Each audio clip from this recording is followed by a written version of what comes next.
This is the Your Kick-Ass Life podcast, episode 52 with guest Randi, Buckley. Any resources or links you hear in this podcast can be found by going to yourkickasslife.com/52. This is the Your Kick-Ass Life podcast with Andrea Owen, a no BS guide to self-help and badassery. Because ladies, let's face it, life's too short for it to not kick ass. And here's your host, the girl who serves it up straight with a side of crazy, Andrea Owen. Hey ass kickers, excited to bring you today's guest on boundaries. But before I introduce her, I wanted to talk to you about what is going on coming up on June 1st. So the Kick-Ass Courage Project 7-Day Challenge is coming again. I did it back in February and it was amazing. Over 2,000 women went through the program. It's free. It's 7 days to learn how to manage your inner critic and stop talking shit to yourself. It's about learning how to cultivate self-kindness and self-compassion. Who doesn't need that, right? And it's free and it's 7 days. And it's going to be full of women that are just like you. So it's easier than ever to sign up. If you just text the word courage, COURAGE, to 66866, you are automatically signed up. You have to confirm with your email because I need to know that in order to send you all of the awesome worksheets that we do go over in the 7 days. Just text the word courage to 66866. You will be signed up and you will get an email with all the details, and you get your very first worksheet on June 1st. It goes June 1st through the 7th. The Kick-Ass Courage Project 7-Day Challenge. It's amazing. Can't wait to have you there. I'll stop singing. Okay. So on to the interview with Randi Buckley. I love talking to this woman because she is all about boundaries, which, again, who doesn't need help with that? So let me introduce her real quick. Randi Buckley has been described by those closest to her as equal parts Pema Chodron, Sophia Loren, and Clint Eastwood with a splash of George Carlin. She's a life coach, hard truth talker, love that, and the creator of products that encourage women to begin to step into their truths and begin transforming their inner and interpersonal struggles. She is the mama to the lovely Maybe Baby program. So without further ado, here is Randi. Hey there, ass kickers. Welcome to episode 52 with my special guest, Randi Buckley, and you guys already heard about her. I'm very excited to get started today. I was telling Randi before we started recording that I have never talked about boundaries with y'all before, so I'm excited to have somebody who's the expert of all experts, right, Randi? Sure, I like that. Capital E. There you Capital go. E. Yeah, okay, so let's jump in, and I am just ecstatic to get started on this because I'm sure I am going to learn about this too. I think we're all sort of in process here and excited to learn more about boundaries. So let's actually start from the beginning. Let's go for it. As boundaries, I mean, it's like a big self-help word. You know, it gets thrown around a lot there in the personal development world, and so it might be new to many of my listeners. So can you take us from the beginning and talk to us like what boundaries really are, as well as let us know when someone would know if they need to work on them? Oh, that's a really good question. Okay, so my take on boundaries is actually a little bit different than I have found the conventional take. And that is primarily because I identify with kind people. And even those who aren't necessarily kind. Well, my audience is total assholes, so we should probably just start. No, I'm joking. They're nice. Ass kickers actually need boundaries so that they can continue to kick ass. So that's really good to have. No, my listeners are kind people. Good. Yes, absolutely. It's about boundaries are largely about what you're told to keep out of your life. The people who don't fit in, keep them out. The things you don't want to do, keep out. Well, that's really hard in practice to have all sorts of things out of your life that are regular parts of your life. And so I believe that boundaries are a container for all the things you want to have in your life. Okay. And so as opposed to this view of keeping things out, it's about really cultivating, kind of doing some personal interior design on what you want to have in and the structure for that. Okay. And so that looks different in different contexts. But for me, that's really kind of the bottom line of what that is. And when it comes to talking about people, I think boundaries, having our personal boundaries, essentially becomes a owner's manual that we offer other people to get the best version of us. Mm-hmm. So if, that really then gives people permission to assert your boundaries and to even have any at all. So people just really don't have any. It's really, really tough. Yeah. Okay. So I guess that would mean, to answer the second part of my question, that everybody needs help with boundaries. Everybody needs boundaries. Yeah, everybody needs boundaries. We all have different degrees of what we're good at with them. And I think the people, and my intuitive sense is that ass kickers, and your people in particular, need to, I had thought and then I looked outside, sorry. In particular, it's okay to have them. Mm-hmm. And this was it. Often when people assert their boundaries, they don't know what to do or say. Yes. And so they become somebody they don't want to be, and then they feel bad about that. Absolutely. And I think it actually reminds me of, I do a lot of the work from the research of Dr. Brene Brown, and I'm certified in her work. And one of the things that is in that process, it's called the Daring Way. And she refers to, the whole thing is wrapped in metaphor, which is so easy for people to understand, for everyone to understand. One of the things that I'll give you an example. One of the things that we learn in there is that when we have been shamed by someone, so if someone, we feel shame for whatever reason, whether someone does it on purpose or on accident, that she calls them shame shields. And we bring out one of these shame shields, and it might either be we move against shame, and that's really like fighting shame with shame, throwing shame back at somebody. So if somebody, I'll give you an example, like if this actually happened to a client of mine, she was hosting her toddler daughter's birthday party and forgot something big, like the birthday cake or something like that, completely spaced it to pick it up or something. And her own mother said, "What kind of mother are you?" in like front of everybody. And so she could have, and this is actually probably what I would have done, is thrown something back at her. Like, well, like in front of everyone, well, let's not talk about what a great mom you were when I was growing up. Another shield is to people please. And then the other shield would be to completely isolate and, move away and not talk to anybody. So that's what came up for me when you were talking about figuring out like how to. Am I on the right track, or am I just like making stuff up that makes no sense? Yeah, no, absolutely. It's a great, and that was actually a really great example. So what came up too was I feel like if somebody. My people, I think it depends on who's listening, and I think that kind people is what you were saying, is a lot of us tend to people please. And I think you're very right in saying it depends on the context. It depends on who they're around. Sure. So I would say that that's like probably good to know, like what your triggers are and who they are. It's huge. And since I've been working with lots of people around boundaries and doing research, but then also really kind of figuring out how this works for me, what I have come to believe is that we sometimes struggle with boundaries ultimately because we don't want to risk somebody not loving us. Mm-hmm. And that, the example of the mom making the oh so charming remark about the birthday cake, it would be easy to, I like how you said throw shame, because it sounds like throw shade. Monkey shit.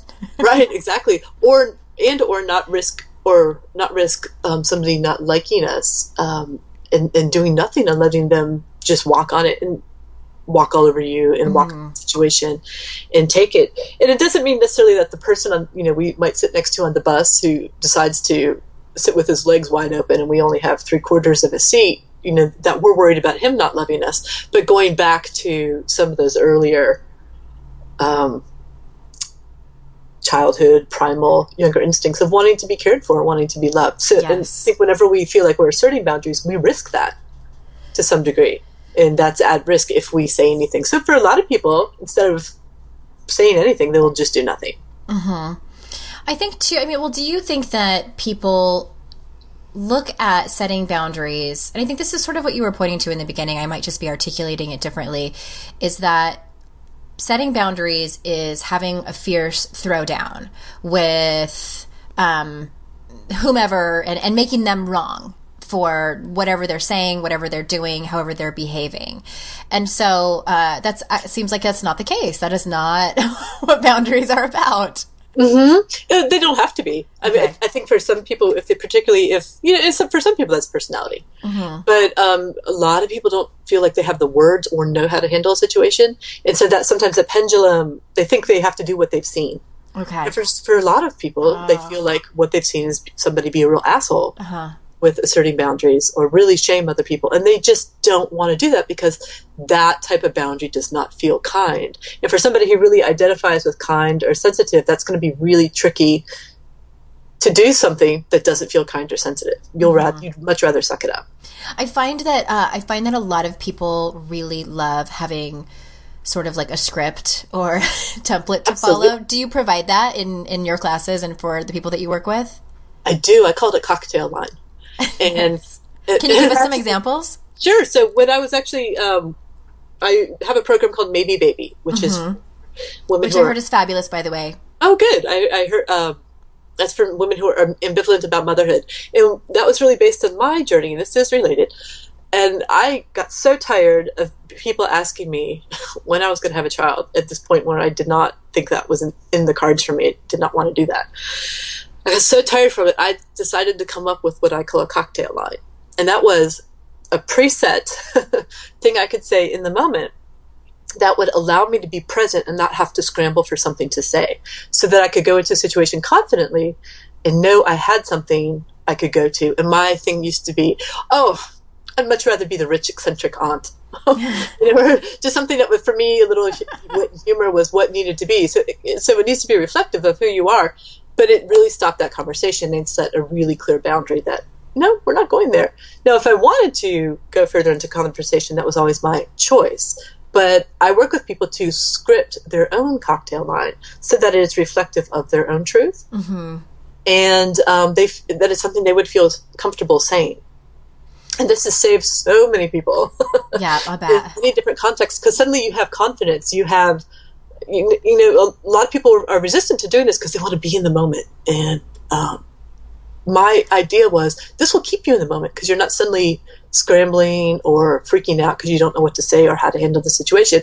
You have a pre-scripted thing you can go to verbally to feel safe and feel confident. And if you want to go beyond that, you absolutely can. So scripts are brilliant. Scripts are great. Yes, I love them. And you guys, if you want any of the links that we're talking about here to Maybe Baby and Randi's programs, if you go to yourkickasslife.com/52, because this is episode 52, they'll all be there. And I'm actually really curious, Randi, about how you got where you are today, being good at boundaries. So was there like a pivotal event that you had to look at your life and how boundary setting was needed, or did you just come out of the womb being great at setting boundaries? You know what? I came out of the womb that way. But that was pictured that way. So my parents, I credit them for a lot. My dad was raised by a Navy SEAL, and my mom has her own special magic of being an incredible person and very diplomatic. I started off as a super diplomatic kid. I would, when adults were having heated conversations or something, I could step in and figure it all out. But what I really learned from watching my parents, and I think in particular my dad, was he didn't have to say much in terms of boundaries, and people got it. And because of that, he could be a really nice guy. He could be himself. And that was really a certain energy that he carried about himself. It was really clear. And if it wasn't clear what was or wasn't okay, he could articulate that pretty quickly. And sometimes, he may have gone to the asshole end of the... Sometimes we can't help it. Yeah. Sometimes we all do. But by and large, he was wildly effective at it. And so I saw that, and I think that mixed with a lot of diplomacy and really being able to feel a situation, it became fairly easy. And probably the other aspect is I moved around a lot because he was in the Navy. So I was constantly in new places having to let people know who I was. And the boundaries became a way, as opposed to, like I said in the beginning, keeping things out, but it became a way of really building my world.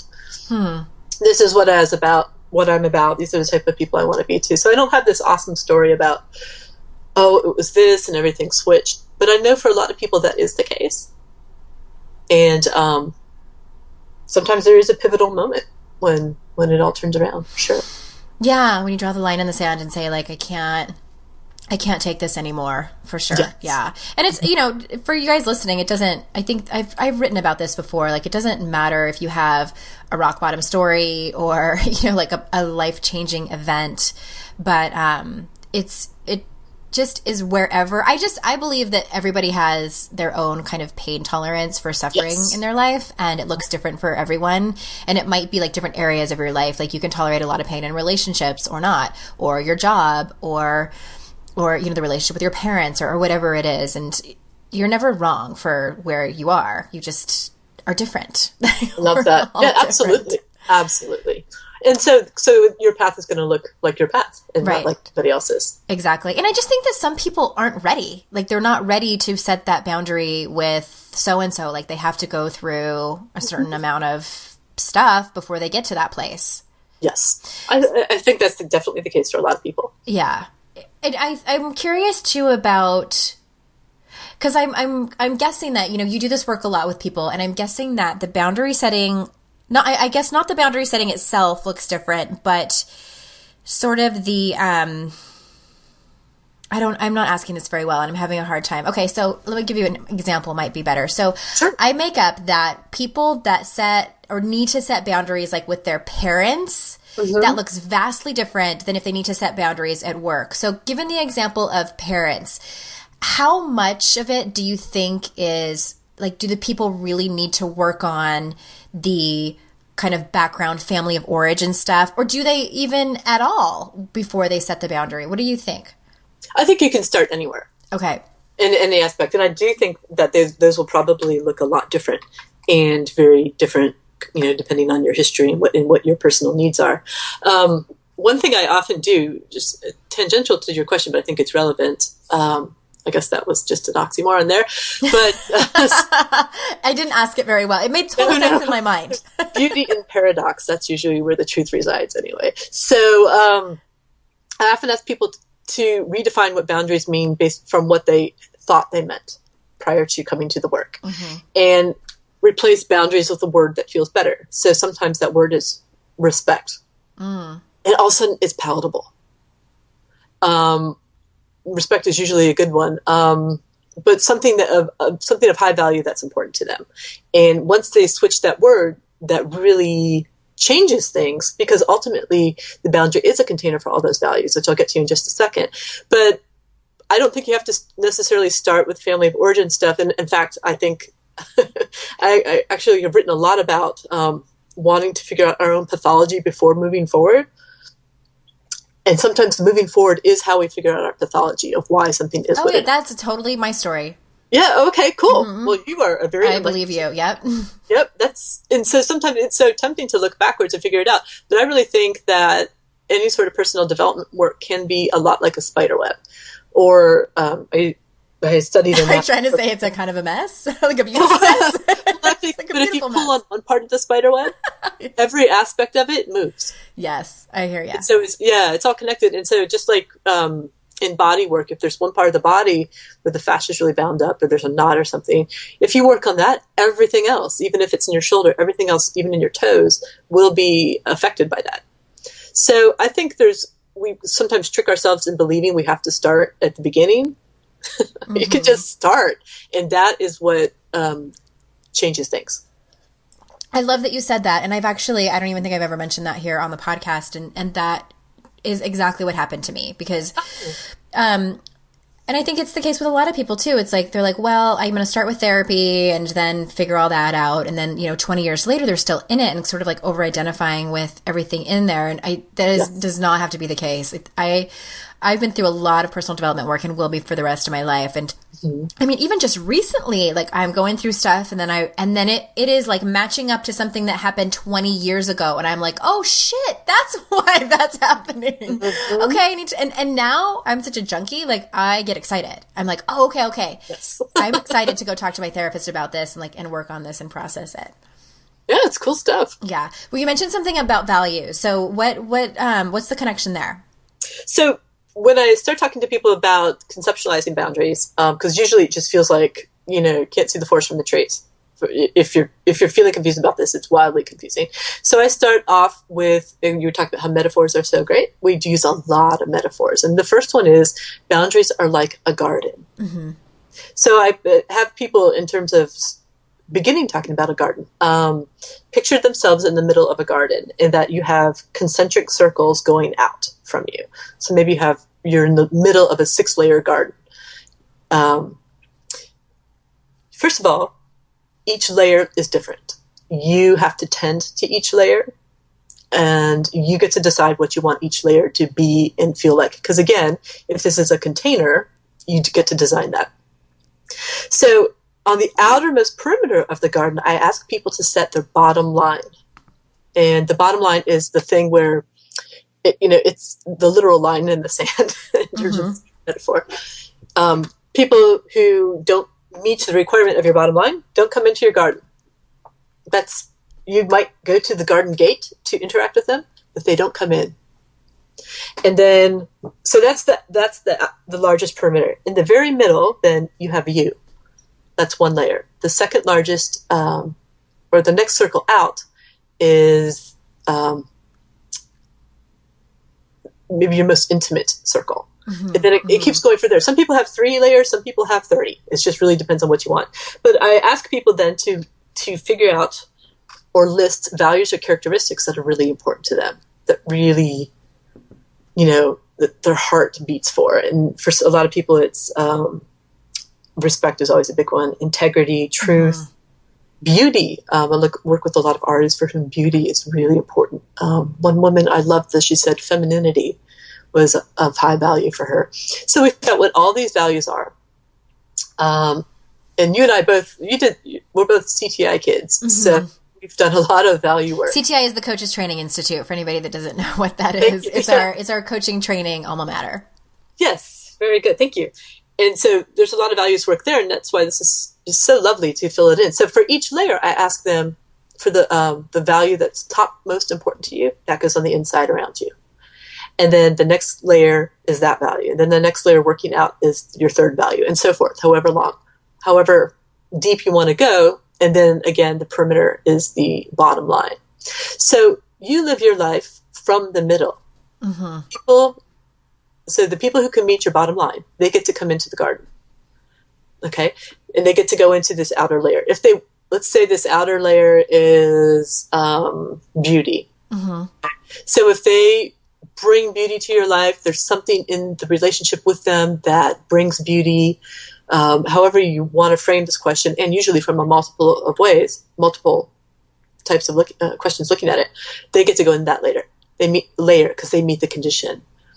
Then, if they meet the condition of the next layer, they can come there. So it's not mean to keep people out, so to speak. It's just you work from the middle and go out to that layer to interact with them. And how you interact with them is based on what that layer is. So if that layer is integrity, it's probably an outer layer for a lot of people. But if it's an integrity piece, you know that you can ask, what would integrity do? Mm-hmm. That becomes the basis for your interaction and what to do, how to say it, what to say.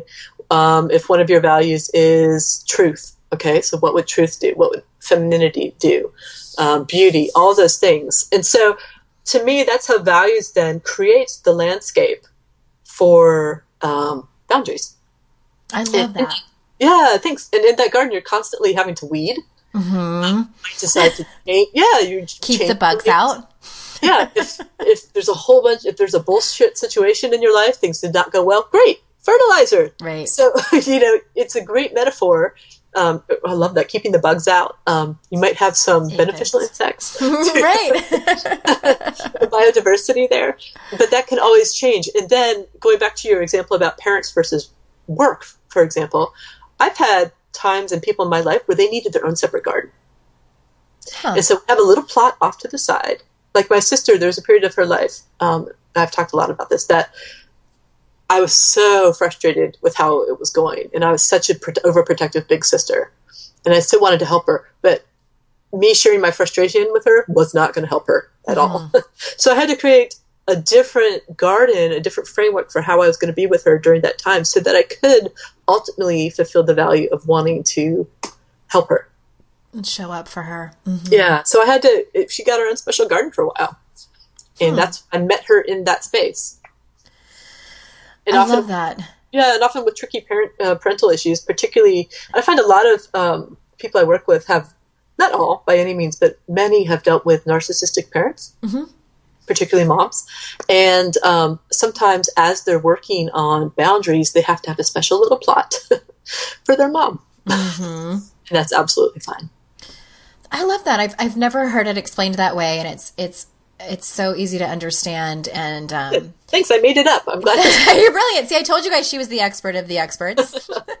Well, and it made me think of a few things, and one of them is that, well, of course, I was like sort of going through my own mind of the people that I have, you know, in my perimeter, like, you know, right near me, and I think that the reason that they're there, and I talk to my people all the time about this, like, who are the key players in your life? And I don't say it as eloquently as Randi does, but like my favorite quote that I made up is, if you surround yourself with assholes, you're in for a shitty life. And I think that like, it's like pretty obvious, you know, like but I think that there are some people that we let into our garden where we let them get away with things and we make excuses for them, and they're screwing up our garden, you know?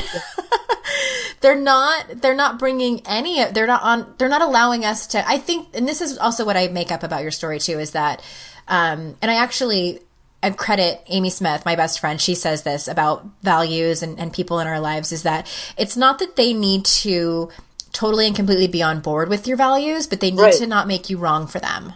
That's perfect. They have to honor, they have to be able to respect it. Support that. Yeah. Like she gives a great example of one of her values is adornment. Like she loves to decorate herself with makeup and jewelry and like her style and everything like that. And her husband would tease her for it. Like when they were first together, it's like, do you really need so many pairs of shoes? And finally she came to him and said, this is who I am. And this is like one of my values that I love. And it's part of my creativity. And I don't need you to think it's awesome, but I need you to not make me wrong for it. I love that. No wonder she's your best friend. I know. I swear that woman is like, she's taught me so much about just communication, you know, how to not, because I'd be like, no, screw you. Don't talk to me like that. Yeah, that would be a pretty tough one, but I agree with her 100%. That's a really beautiful way of saying it. For me, it's that same thing. You don't have to agree with it, but you need to be able to respect it. Mm-hmm. Yeah, and that's actually a boundary in and of itself for me, for people. Yes. Well, and you know, for anyone listening, I think that if you've never done any values work, that's a great place to start, even before you start thinking about where you and with whom you need to set boundaries with, is like, what are the things that are most important to you? And if you have my book, it's chapter 4, I talk about values. Oh, sweet. Yeah. And it's just, I think that we just go through life. Like, I didn't even know about values until I went into training with the Coaches Training Institute. I was like, what are these things? Well, it's also a word I think is really co-opted by politics and religion, because they have their own meaning of that, their own definition and context for that. And the way we're often looking at it is a little bit different. Mm-hmm. Yes, so that's true. It's not quite as loaded. Yeah, it's good stuff. And it's really, you know, values can become your North Star. If you're not sure what to do in a situation, think about what you want in the situation. Is it kindness? Okay, then what would kindness do? Mm-hmm. Use that as your path. Oh, yeah. That is great, too. I love talking about self-help, Randi. You should have a podcast. I should. You're so smart. Thanks for the idea. Well, because my top value is courage. And I think that, I think it is for a lot of people, and I think they probably don't realize it, because I think it's really hard to implement our our values and boundaries without courage. So I often ask myself that. I mean, I just got faced recently with like having a hard conversation with my husband that was so important because like I was super attached to how he would receive it, what I needed to tell him.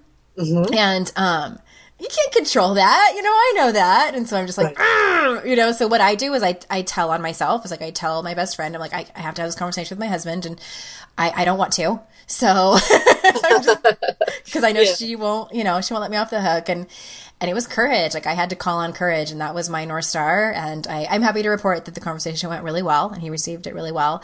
But I love that, thinking about your values as your North Star. Yeah. And I really like that yours is courage because, not because of the etymology of the word, but it speaks to so much of who you are. I mean, cœur in French means heart. Coming from the heart is not only courageous, it is the way of courage. So that's pretty cool. Yeah. Well, speaking of, you know, and kind of switching gears is another topic that you talk about pretty recently on your blog was the notion of not being fearless. And this is a topic I've also been practicing and preaching about, and that because I get asked sometimes, how did you get so fearless? And I'm like, I am not. And whoever told you that's a big cat liar. So I always tell them that I haven't gotten there and never will. But my favorite quote that you said is, you said, "What a shame to not feel fear. It's such a beautiful barometer of ourselves, biology, psychology, and edges. I would never want to surrender one of my emotions and cut myself off from the fuller spectrum of knowing, understanding, and wisdom." So I would just love to hear, like, what do you use fear for? Yeah. Just a little tiny question I asked you. Just a little bit. Fear points me in the direction, it gives me information. It gives me a whole lot of information. Sometimes it's very intuitive. Sometimes it's just information I need to get. Fear tells me what my subconscious is trying to look out for. So if I'll just make up a crazy example right here. So if I'm really afraid of, or don't want to do any public speaking or something, I can look at why. Well, my subconscious, and maybe it comes up even through self-sabotage, is trying to prevent me from what? From making an ass of myself, or for whatever, something like that. And so that lets me know that, okay, I can do what I need to do to not make an ass of myself, prepare so that my fear can be quieted down and I can thank it and do that. You know, and going back to my dad, this is so much how I was raised. I can tell you, Navy SEALs, they get scared. They experience fear. But they use it as a tool. They use it as a barometer of the situation. They use it as information. And so that's what I try to do. And to me, that would be, to be fearless would be, first of all, cutting off a part of who we are. Right. Which I don't think serves at all. But it's one of your internal compasses. And the idea is to not let fear call all the shots, but look at it as an advisor on your board, you know, part of your advisory board, and see what it's trying to tell you.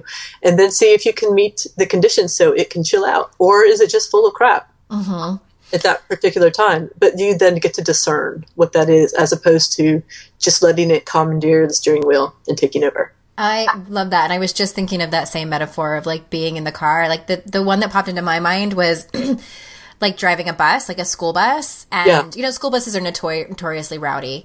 Yes. And it's like you got fear back there, and joy and anxiety and gratitude, like all of these different feelings back there. And like every once in a while, like one of them like comes up to the front seat or like tries to cause a ruckus or like mess with the other ones. And, you know, it's just like, what if you, I'm being such a coach right now. What if you, as the bus driver, you know, turned around and said like, hey, what do you have to say? Do you want to say that to the rest of the class? Or, well, I love that. That's really good. But most people let fear like come up into the driver's seat, and then you go back there. Well, it's so strong energetically that we somehow think it's bigger than us, whereas it's just one of the kids on the bus. And I love that. Are you passing notes? Oh, well, this is probably from our childhoods before people were texting each other. We passed notes. Oh, yeah. And then sometimes if you got caught with that, you'd have to read it. That's really funny, Andrea. I really like that. But so call them out. Say, okay, so what's this about? What information can you ascertain from it? Is it relevant? And then move forward. Thank it for its service and It's like that. Maybe somebody at the Thanksgiving table that you really don't want to hear from, but actually they're a completely opposite politics from you story. At the end, there is a nugget of wisdom. Right. Or you can you can get something out of it, even though you're not changing your mind to be on their side. Right. So if we just treat it as part of one of the kids on the bus or part of our advisory board, and you just don't suddenly make it president or abdicate responsibility to it, you're great. Good. Yeah. I love that. And I'm glad I asked you that question about fear, because it's one of my pet peeves. Like, even now I kind of get like a little bit of a physical reaction when I see somebody else talking about like, I want to be fearless, and I'm like, I don't. No. Well, and what worries me is that it's becoming like the new perfectionism. It's like, we don't want to be perfect, but we'll be fearless. And I'm like, no, that's the same thing. Right. Yeah, no, that's really true. I have to go back to my boundaries of compassion when I heard that. Oh, yeah. They're in a different place in their journey. Yes. Well, I have one more. I want to ask you one more question about boundaries. And sure. I'm just really curious, like, what is probably the most common boundary seeking kind of circumstance that you see in the work that you do that you help people kind of figure out and place the boundary around? People who, I have a quick answer for this because it's so prevalent. Boundaries on people who are asking things of other people and just kind of assume that they will help. Oh, okay. So, this person always brings the birthday cake. So just assuming they'll bring the birthday cake without really asking if they want to bring it. Or this person will, I never help the client out in this situation. But I'm going to keep asking things of them. And this person either feels like they can't say no, they don't know how to say no, they're so trained not to say no, or whatever or if they do, the other person suddenly if they do say no, the other person is like, what? Mm-hmm. Pushback really comes from somebody not knowing where they fit in your life anymore, or not knowing how things are working. And it's usually quite temporary, but then they feel like they screwed up because now this person's mad, and they just get, it's just easier to keep going and doing something for this person that either does not serve you, does not serve your values, or it's just something you really don't want to do. That's probably the top thing. So you guys, you're not alone. I bet there's people listening right now going, oh my God, that's me. Yeah, it's pretty common. So that's a great segue. So tell people where, it's the kind of middle of May now. So where can people, I know you teach boundaries for kind people. Healthy boundaries for kind people. Thank you. Healthy boundaries for kind people. And tell us about it and when you're teaching it and how people can find you. Sure. Right now, we're in month 5 of a 6-month program, so we'll be starting again in the fall.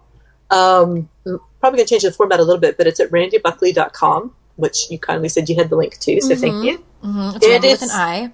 Yeah, thank you. And, the first time I did it was a 6-week program, and there's so much to it, and it was way beyond of, scripts, and this is what you say, and things to do, but we really did some deep work of looking at what boundaries meant to us and took a very slow, non-chiropractic type approach so that it would be a different experience for people. Mm-hmm.